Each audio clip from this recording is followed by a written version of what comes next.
பகுதியில் ஆண்டவர் வார்த்தை கொடுப்பதற்கு நான் என்ன செய்ய வேண்டும் என்று கேட்டபோது கர்த்தர் எனக்கு இந்த வசனத்தினுடைய பின்பகுதியை காண்பித்து கொடுத்தார்.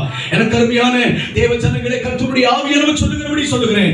இவள் குலத்தில் பிறந்ததற்காகவோ, நான் ஒரு கிறிஸ்தவன் என்பதற்காகவோ, நான் யூத குலத்தில் பிறந்தேன் என்பதற்காகவோ, என் தகப்பன் சிறிய தகப்பன் சொல்லிவிட்டான் என்பதற்காகவோ, நான் இந்த அதிகாரத்தில் இருக்கிறேன் என்பதற்காகவோ இவள் இந்த வார்த்தையை பேசவில்லை. அதற்கு மாறாக இதோ ஜெபத்தில் இருக்கும்போது, ஆராதனையில் இருக்கும்போது தகப்பன் ஒரு வார்த்தையை பயன்படுத்தினார். என்ன வார்த்தை தெரியுமா? இந்த வார்த்தை வெளிப்பட்டதுக்கு பின்னாடி எஸ்தருக்குள் ஒரு தாக்கம் இருந்தது. அல்லேலூயா! அவள் தாக்கம் அடைந்தபடினால் அவள் சொன்னாள், என் ஜனத்துக்கு ஒரு பொல்லாப்பை நான் எப்படி பார்க்க முடியும்? எனக்கு அருமையான தேவ ஜனமே, கவனிக்க வேண்டிய விஷயம் என்ன தெரியுமா? தேசம் முழுவதும் இன்றைக்கும் அழிவும் இருக்கிறது, நாசம் இருக்கிறது, எங்கு பார்த்தாலும் யுத்தங்கள் இருக்கிறது, எங்கு பார்த்தாலும் மரணங்கள் இருக்கிறது. கவனிக்க வேண்டிய விஷயம், அதையும் தாண்டி சபை இருக்கிறது, ஆராதனை இருக்கிறது, ஊழியம் இருக்கிறது, ஊழியக்காரர் இருக்கிறார்கள், விசுவாசி இருக்கிறார்கள். ஆனாலும் அழிவை பார்த்து இன்னைக்கு தாக்கம் அடைகிற மனது இல்லை.